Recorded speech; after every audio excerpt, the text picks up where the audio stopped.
Hello students, this is second part of VSCPR theory.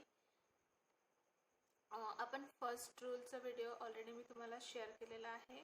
We already studied about first rule and different geometry of and shape of molecules. Now we are going to study about second rule. So what does second rule says?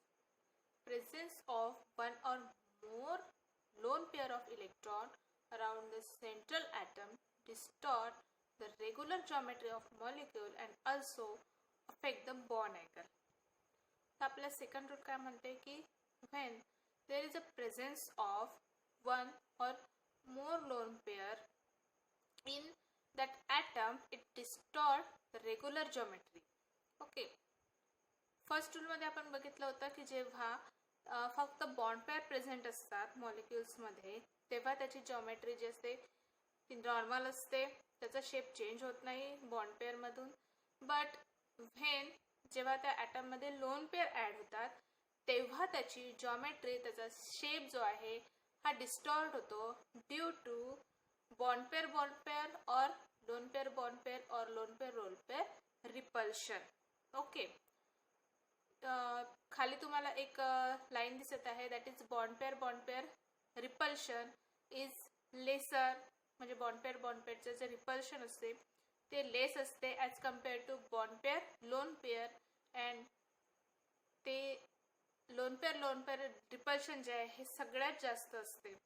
Okay, so what is bond pair, what is lone pair, why this repulsion. Okay, let's see that. आपल्याला माहिती आहे की जेव्हा bond pair form होते तेव्हा suppose atom A pairing with atom B, तेव्हा atom ए आणि item बी चे जे इलेक्ट्रॉन्स आहे ते शेअर होतात और इलेक्ट्रॉनचं डोनेशन होते. ओके, सो ॲटम ए आणि ॲटम बी चे जे इलेक्ट्रॉन आहे हे मिक्स होऊन बॉन्ड फॉर्म होतो, त्याला आपण बॉन्ड पेअर म्हणणार. अँड लोन पेअर काय असते, जे अनशेअर्ड इलेक्ट्रॉन असतात ॲटमचे त्यांना आपण म्हणतो लोन पेअर. सो बॉन्ड पेअरचे इलेक्ट्रॉन जे आहे ते दोन ॲटम मध्ये डिस्ट्रीब्यूट झालेले असतात, ते दूर दूर असतात. बट लोन पेअरचे जे इलेक्ट्रॉन आहे हे जो आपला एक ॲटम आहे, सपोज ऑक्सिजन आहे, तर ऑक्सिजनच्या दोन लोन पेअर आहे. सो ते जे दोन लोन पेअर आहे ते ऑक्सिजनवर असणार, ते दुसऱ्या ॲटम सोबत शेअर होणार नाही बॉन्ड फॉर्मेशनसाठी. तर त्या ॲटमच्या जवळ असल्यामुळे त्याचा लोन पेअरचा आणि बाकीच्या ज्या बॉन्ड पेअरचा आहे और ज्या दोन लोन पेअरचा आहे ते रिपल्शन जास्त राहील, बिकॉज दे आर ते ॲटमच्या जवळ असणार. आणि बॉन्ड पेअर कशा असणार, त्याचे इलेक्ट्रॉन डिस्ट्रीब्यूट झाले असणार, म्हणून त्याचं जे रिपल्शन आहे ते ऑब्वियस आहे कमी असणार आहे. ठीक आहे, तर ते जे बॉन्ड पेअर आहे और लोन पेअर आहे ते जॉमेट्री कशी काय चेंज करते, त्याच्यामुळे जॉमेट्रीवर काय अफेक्ट होतो ते बघूया आपण. सो फर्स्ट ॲटम दिलेला आहे दॅट इज ए. आपण जो रेड डॉट आहे त्याला ए म्हणू, AX2. So when there is no lone pair, zero lone pair present, the geometry of atom is linear and bond angle is 180 degree. When one lone pair added, त्याच्या खालच्या मध्ये बघा की जेव्हा त्याच्यामध्ये तीन बॉन्ड पेअर असते तेव्हा त्याची जी जॉमेट्री असते that is trigonal planar. Okay, आणि bond angle 120.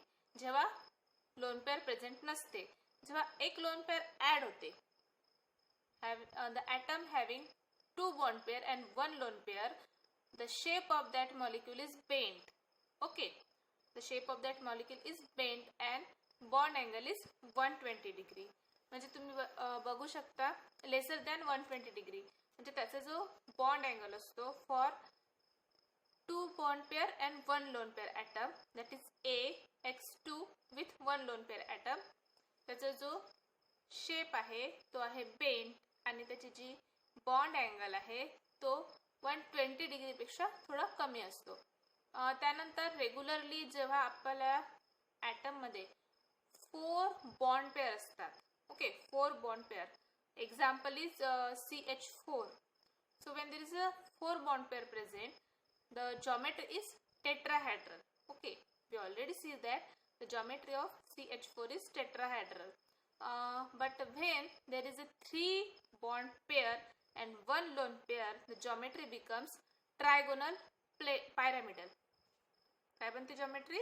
Trigonal pyramidal. And the example is NH3 molecule. तुम्ही बघू शकता जेव्हा NH3 मॉलिक्यूलचं जसं स्ट्रक्चर असते तिथे दिलेलं आहे trigonal pyramidal structure. And for 2 bond pair and 2 lone pair, okay, for 2 bond pair and 2 lone pair, the structure is bent or V shape. The best example for this 2 bond pair and 2 lone pair molecule is H2O molecule. मला आधीच सांगितलं मी की ऑक्सिजनचं molecule आहे त्यावर 2 loan pair present आहे आणि त्याला जेव्हा 2 हायड्रोजन ॲटम अटॅच असतील तर त्याचा जो शेप आहे तो बनेल V shape or bent, and the bond angle for this is 109 degree. Okay. Then जेव्हा 5 bond pair present असतात, for 5 bond pair the geometry of normal molecule is trigonal bipyramidal and bond angle is 90 degree, and for second atom it is 120 degree. When there is one lone pair added, okay, so 4 bond pair and 1 lone pair, जे आपण असं म्हणू की AX4 with 1 lone pair, L म्हणू आपण त्याला lone पेअरला. Okay, so molecule with 4 bond pair, 1 lone pair. So the geometry becomes seesaw. Okay, so you can see that the geometry becomes seesaw and the bond angle is 107 degree. Greater than 120 or greater than 90 degree. Okay, and the example for seesaw geometry is SF4. Okay, then the molecule with AX3L2 type. Okay, so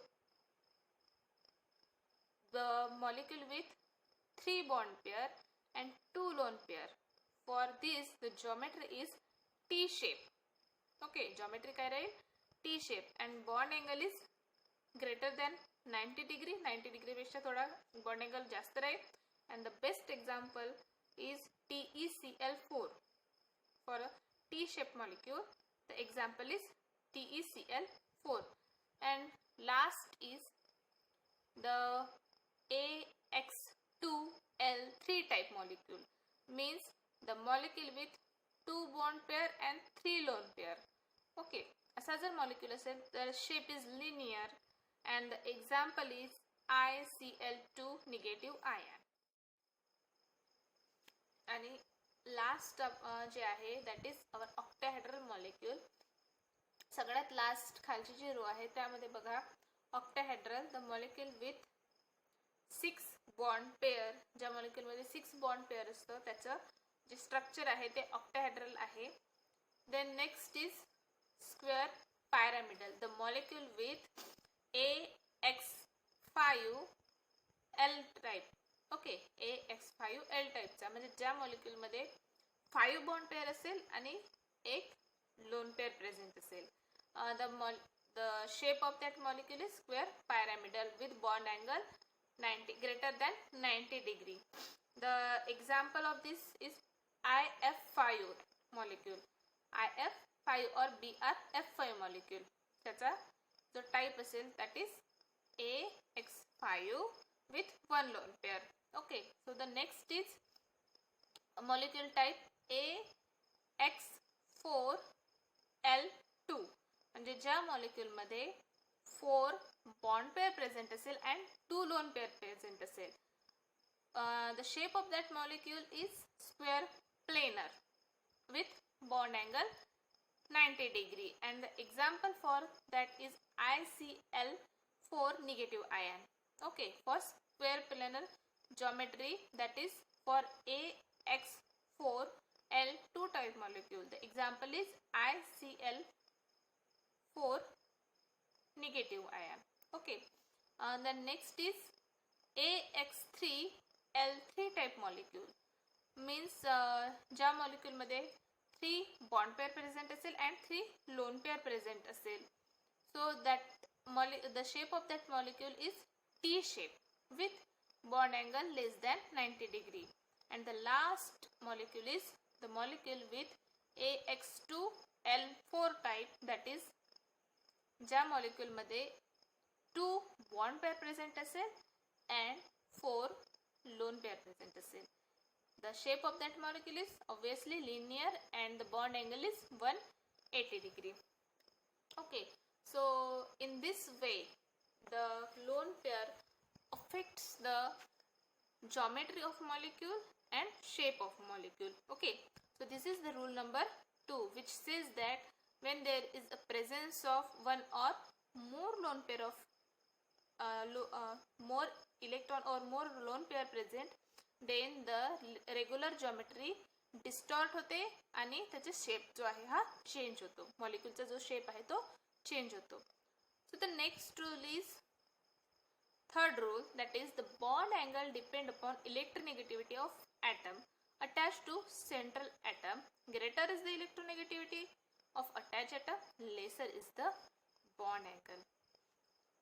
central ॲटमला जो काही item attach आहे त्याच्या इलेक्ट्रोनेगेटिव्हिटीवर त्याचा bond angle depend असतो आणि जसे जसे अटॅच ॲटमची इलेक्ट्रोनेगेटिव्हिटी इन्क्रीज होत जाते तसं तसं बॉन्ड अँगल जो आहे हा कमी कमी होत जातो. ओके, असा हा थर्ड रूल आपल्याला सांगतो. So there is one example, that is H2O and F2O. Okay, तुम्ही एक्झाम्पल बघू शकता. In the case of H2O bond angle is 104.5 degree and in the case of F2O bond angle is 103.1 degree. Okay, so you know that the electronegativity in first case, that is in the case of oxygen, the electronegativity of oxygen is obviously so much greater than hydrogen atom. That's why oxygen pull the electron, the whatever the bond between hydrogen and oxygen, the oxygen pull the electron because of its electronegativity, and that's why the bond angle is larger. Okay, in case of F2O, fluorine is most electronegative element in whole periodic table and its electronegativity is 3.0, which is more compared to oxygen. So fluorine is more electronegative than oxygen. That's why fluorine attract electron from central atom, that is from oxygen. Fluorine काय करते, oxygen आपले जे electron आहे ते oxygen कडून attract करेल स्वतःकडे. That's why bond angle जो आहे तो श्रिंक होईल म्हणजेच कमी होईल. So for F2O, in case of F2O the bond angle is 103.1 degree Celsius. Okay, point समजला आहे तुम्हाला. The next rule is repulsion between electron pair in completely filled valence shell are greater than repulsion between electron pair in completely filled valence shell. आता हा rule काय म्हणते, जेव्हा सेंटरचा जो ॲटम आहे त्याची जी व्हॅलन्स शेल आहे ही जर कम्प्लिटली फिल्ड असेल तर त्याचं जे रिपल्शन आहे ते कसं असेल, ग्रेटर असेल दॅन इनकम्प्लिटली फिल्ड जो सेंटर ॲटम आहे त्याचं रिपल्शन जे आहे ते कमी असेल. म्हणजे इनकम्प्लिटली फिल्ड म्हणजे ज्याचे इलेक्ट्रॉन कम्प्लिटली फिल्ड नाही अशा ॲटमची जे रिपल्शन असेल ते कमी असेल आणि ज्याचे इलेक्ट्रॉन व्हॅलन्स इलेक्ट्रॉन हे कम्प्लिटली फिल्ड आहे त्याच्यामध्ये जे रिपल्शन असेल ते जास्त असेल. ऑब्वियस आहे की इन केस ऑफ ऑक्सिजनची जी आपण व्हॅलन्स शेलचा जर विचार केला तर ऑक्सिजनला 2 इलेक्ट्रॉनची गरज आहे. त्याचे इलेक्ट्रॉन जे आहे हे जेव्हा तो एका हायड्रोजनकडून एक इलेक्ट्रॉन घेईल तो कम्प्लिटली फिल्ड होईल आणि ऑब्वियसली ऑक्सिजनच्या in case of H2O there is more repulsion and in case of H2S चा जर आपण सेंट्रल ॲटम जो आहे तो S आहे तर एसचा जर आपण विचार केला तर एस जेव्हा एका एका हायड्रोजनकडून एक एक इलेक्ट्रॉन घेईल तरी सुद्धा सल्फरचे जे व्हॅलन्स शेल आहे they are not completely filled, they are incomplete. So ते इनकम्प्लीट असल्यामुळे तिथे रिपल्शन जे आहे ते कमी राहील. आणि due to less repulsion because of incompletely filled orbital in case of H2S त्याचा जो बॉन्ड अँगल आहे हा कमी होतो, that is 92.1 degree. And in case of H2O because of completely filled valence shell of oxygen त्याचा जो bond angle आहे हा लार्जर होतो. ओके, तिथे कारण का लार्ज होतो? बिकॉज ऑफ देअर फील्ड जे काही शेल आहे त्याच्या व्हॅलन्स शेल आहे ह्या ऑक्सिजनच्या कम्प्लिटली फील्ड आहे. तिथे रिपल्शन जास्त होत असल्यामुळं इलेक्ट्रॉनचं रिपल्शन जास्त होत असल्यामुळं त्याचा जो बॉन्ड अँगल आहे तो मोठा होतो. And in case of H2S gas त्याचा जो बॉन्ड अँगल आहे तो कमी होतो. Okay, so the last rule is bond angle in molecules involved multiple bond are generally greater than molecule with single bond. Obviously आहे जेव्हा मॉलिक्युल्स मध्ये single bond असतो तेव्हा मॉलिक्यूल इझिली रोटेट होऊ शकतो, त्याला रिस्ट्रिक्शन राहत नाही. Okay, in case of single and double bond molecule हा जेव्हा डबल और ट्रिपल बॉन्ड फॉर्म करतो तेव्हा त्याला रिस्ट्रिक्शन येतात, त्याला एका शेपमध्येच राहावं लागते. अल्सो त्याचे बॉन्ड अँगलचा जर आपण विचार केला तर इन केस ऑफ इथेन पाहू शकता तुम्ही, the last molecule that is C2H6 molecule. Okay, the bond angle is 109.5 degree. In case of ethane that is middle molecule. In case of ethane तुम्ही बघू शकता की त्या मॉलिक्यूलचा जो बॉन्ड अँगल आहे हा एक्सपांड झालेला आहे, that is 121 degree Celsius. Okay, आणि जो फर्स्ट मॉलिक्यूल आहे त्यामध्ये जर तुम्ही बघितलं तर it is linear molecule with triple bond and the bond angle is 108 degree.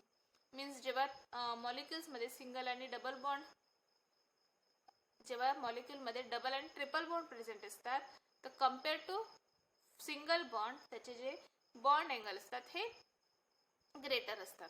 Okay, so this is for today students. I hope की तुम्हाला VSCPR थिअरीचे सगळे रूल्स समजले असतील. If you have any problem in VSCPR theory, let me know about that in your in comment section, or you can message me on my WhatsApp number.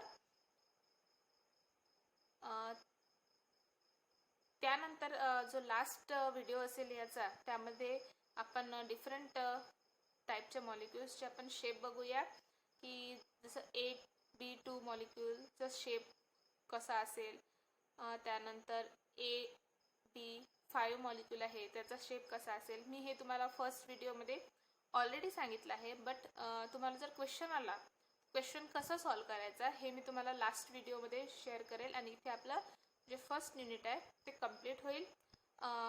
जर तुम्हाला माझा video आवडला असेल तर प्लीज लाईक, शेअर, कमेंट करा comment सेक्शनमध्ये. आणि जर तुम्हाला आवडलं असेल तर मी आणखी व्हिडिओ बनवेल आणि माझ्या चॅनलला सबस्क्राईब पण करू शकता.